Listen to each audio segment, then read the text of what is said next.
का लफड़ा है, करे कौन भरे कौन। चलो जल्दी से कर लीजिए, हुसैन अपने वक्त का पक्का है। क्या बात है इंस्पेक्टर? सर, खबर मिली है कि ट्रकों में भरकर अवैध रूप से हथियार ले जाए जा रहे हैं। वो खबर गलत है। मलाड में ट्रक पकड़ी गई है, जाने दो इन्हें। नहीं सर, ये इन्फॉर्मेशन पक्की है। इन्हीं में से किसी एक ट्रक में हथियार भरे हुए हैं सर। मैंने कहा ना यहाँ कोई हथियार नहीं है। सर मुझे चेक तो करने दीजिए। This is my order. जाइए आप। सर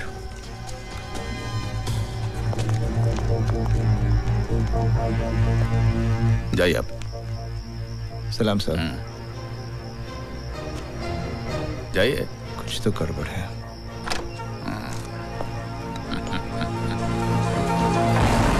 बोल रहा हूँ भवानी भाई, बाग मारे बोल तो है। हाँ, क्या बात है बाग मारे? तेरा हथियारों से भरा ट्रक चेक पोस्ट से पार करवा दिया मैंने। फिर तो नो प्रॉब्लम। तुम्हारे कमीशन का 5 लाख तुम्हारे घर पहुंच जाएगा।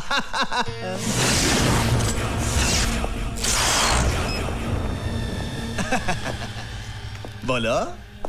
जो ट्रक निकलवाता है उसका 5 लाख, लेकिन जो जिंदगी को दांव पर लगाकर ट्रक को पहुंचाता है उसका कितना? का मतलब? आज पता चला भवानी कि तू जितना ऊपर से काला है उससे कहीं ज्यादा तू अंदर से काला है। गेहूं की गोनियों में बंदूकें, आटे की गोनियों में RDX, मोटर पार्ट्स के डब्बे में हैंड ग्रेनेड्स। मौत की सौदागरी का सबसे बड़ा दलाल निकला तू। इसका मतलब है हमारी जनपत्री तुम देख ही लिए। चलो ये भी अच्छा हुआ, हम दोनों के बीच कोई पर्दा नहीं है, मिल बांट कर धंधा करेंगे। गुड लक का 5 लाख तुम भी थामो। ये तो आज का हिसाब हुआ। 6 साल की नौकरी में तूने हुसैन से अनजाने में ना जाने कितने हथियारों की तस्करी करवाई। बारूद के ढेर से न जाने कितने लोगों की हत्या हुई। औरतें कितनी विधवा हुई, कितने बच्चे अनाथ हुए। उन सब बेगुनाहों की जिंदगी की कीमत कौन चुकाएगा? अबे अंगुली दिया तो पोछा पकड़ता है। एक गोली तेरे कनपटी पर धरेंगे, बिना आवाज के ढेर हो जाएगा। 22 रुपए में काम तमाम। मुझे तो 22 भी नहीं खर्चने पड़ेंगे। हुसैन का एक घूसा और तेरी खोपड़ी के 22 टुकड़े। इतनी आसानी से तुझे नहीं मारूंगा। इसी बारूद के ढेर से तेरी चिता चलेगी। हथियारों से भरा हुआ ट्रक मैं पुलिस स्टेशन ले जा रहा हूं।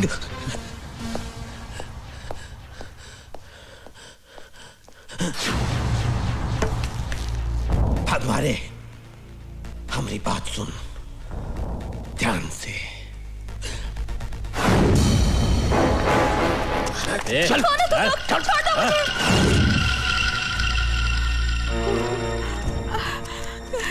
अल्लाह क्या होगा? तुम फिक्र मत करो खाला, हुसैन भाईजान अभी आते ही होंगे। रजिया को कुछ नहीं होगा।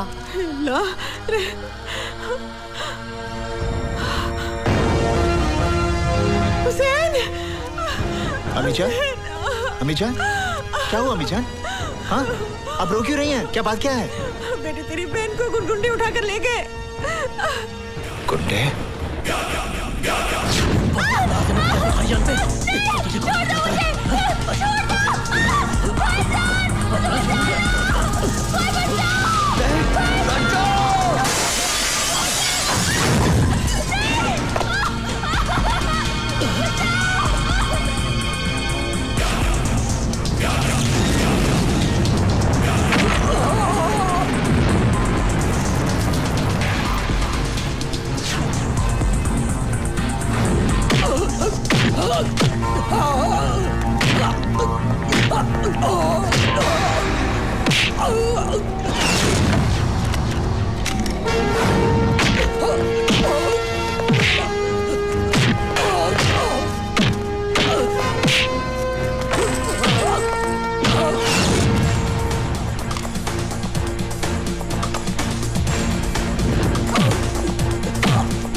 साहब हमें परेशान मत कीजिए, हम तो वैसे भी रात भर से परेशान हैं। परेशान तो तुम लोगों ने कर रखा है।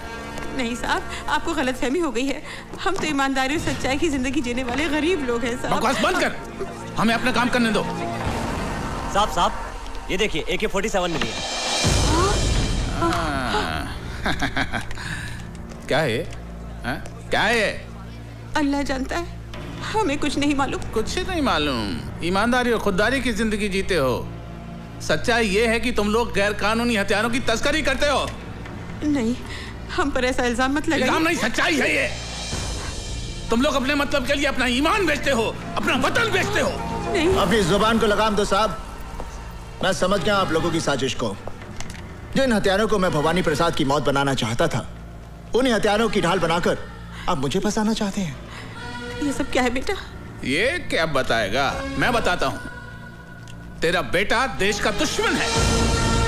दंगे फसाद करवाने वालों को ये हथियार सप्लाई करता है। और वैसे भी तुम लोगों के पास है क्या?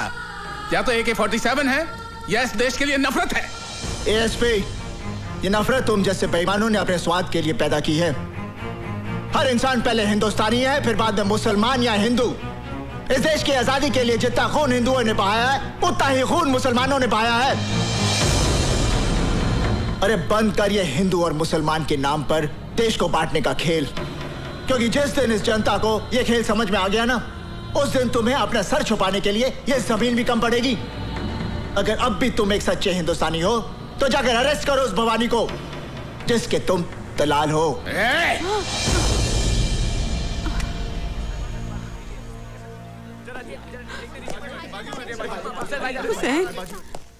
तमाम गवाहों और बयानों को मद्देनजर रखते हुए अदालत इस नतीजे पर पहुंची है कि मुजरिम हुसैन अवैध हथियारों का धंधा करता है। लिहाजा यह अदालत मुजरिम हुसैन को 5 साल की सेक्शन 25 आर्म्स एक्ट के तहत बामुशक्कत सजा देती है।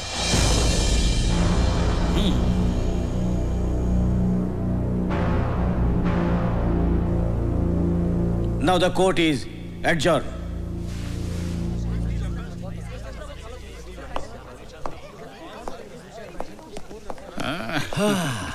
देख लिया भवानी प्रसाद लल्ला से टकराने का अंजाम।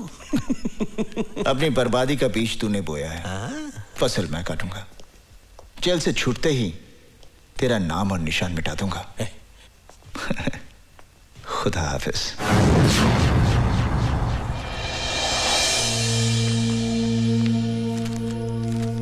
इंस्पेक्टर वर्मा,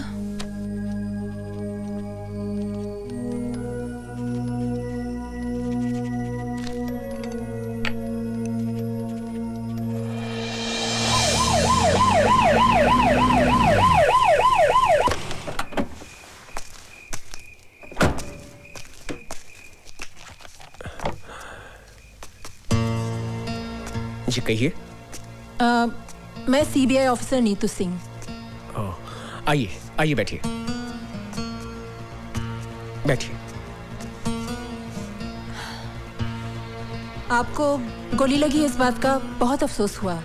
ताजुब है, आजकल पुलिस वाले ही पुलिस वालों पर गोलियां चला रहे हैं। वो सब ठीक है, मगर आप मेरे पास क्यों आई हैं? CM मर्डर केस के चश्मदीद गवाह हैं आप। और फिर आपके साथ भी तो ज्यादती हुई है। क्या किया है पुलिस डिपार्टमेंट ने हमारे लिए? अरे मेरे पति को गोली लगी क्या कर और रही कोई पूछने भी नहीं आया। हाँ मैडम, आप जाइए मैडम, मैं आपके आगे हाथ जोड़ती हूँ, आप हमारे पे रहम कीजिए। मैडम प्लीज मैडम, इसकी बात का बुरा मत मानिएगा। मैडम प्लीज आप जाइए, प्लीज मैडम, हम पर रहम खाइए। बस करो मैडम, ठहरिए मैडम। CM का मर्डर होम मिनिस्टर भवानी प्रसाद की साजिश थी। और तुम पर गोलियां किसने चलाई? SP वाघमारे ने।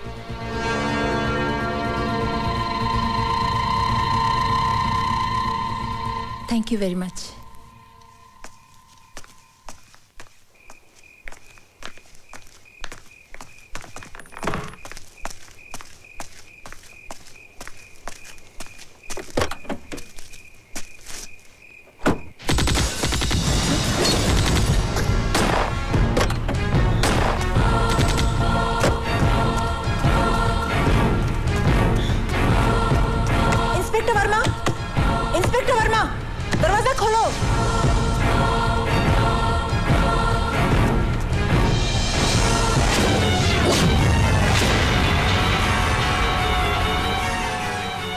मर्यादा में रहकर बात करो ऑफिसर।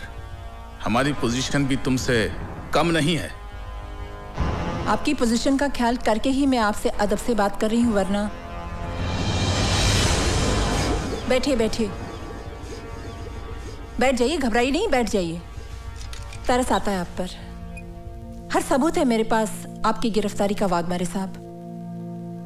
अपने आप को कानून के हवाले कर दीजिए, इसी में आपकी। जितनी पावर तुम्हारे पास है ना, उतनी मेरे पास भी है। अगर हम लोगों को उनके नाक किए हुए गुनाहों की कानूनी सजा दिलवा सकते हैं, तो अपने आप को कानूनी दांवपेच से बचाना बाएं हाथ का खेल है। और वैसे भी लोगों को फंसाने में हम माहिर हैं, इसलिए हमसे टकराना नहीं, वरना दिल्ली से जिंदा आई हो कफन बॉक्स में लाश भिजवा दूंगा। खराब हो गया का? अरे जिसकी तुम बात कर रही हो वो बहुत ही ईमानदार, होनहार और अच्छा अफसर है हमारी स्टेट का।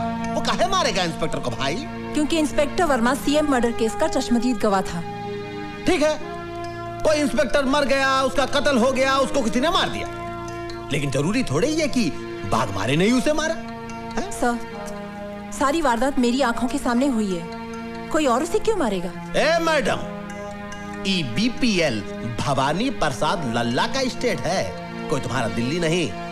यहाँ पर तुम मेहमान बनकर आई हो, मेहमान बनकर ही रहो, मालकिन बनने की कोशिश मत करो।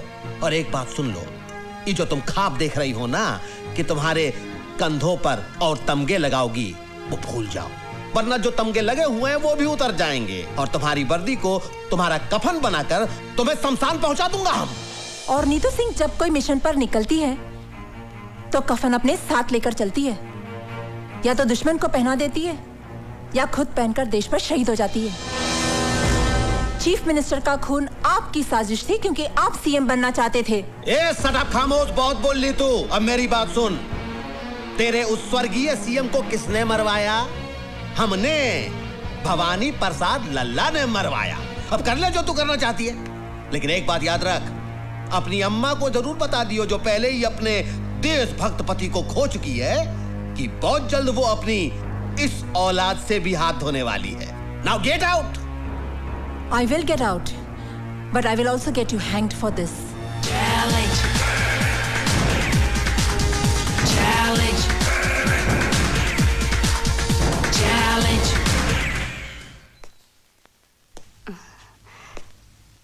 कौन? नमस्ते माँ जी। नमस्ते। मैं विक्रम, आपकी बेटी के साथ ऑफिस में काम करता हूँ। अच्छा, मगर वो तो घर पे नहीं है। जानता हूँ माँ जी, वो दिल्ली गई हुई है। अरे आपकी बेटी तो बहुत होनहार ऑफिसर है, सीएम मर्डर की गुत्थी तो उन्होंने यूं सुलझा दी। हाँ, वो इसी सिलसिले में दिल्ली गई है। कह रही थी कि सीएम मर्डर की कातिल का पता चल गया है। मगर एक बात तो बताओ कि ये भवानी प्रसाद खुद सीएम क्यों नहीं बना?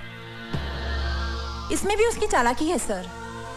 वो अच्छी तरह जानता है कि अगर वो फौरन सीएम बन गया तो मीडिया और कानून उसे जीने नहीं देगा, इसलिए उसने अपने मामूली से आदमी को सीएम बना दिया, सिर्फ इसलिए कि कलम उसकी चलती रहे लेकिन स्याही भवानी प्रसाद की हो। बेटे, तुम चाय पियोगे, कॉफी पियोगे? नहीं माँ जी, बस एक गिलास पानी पिला दीजिए। अच्छा, मैं लाती हूँ।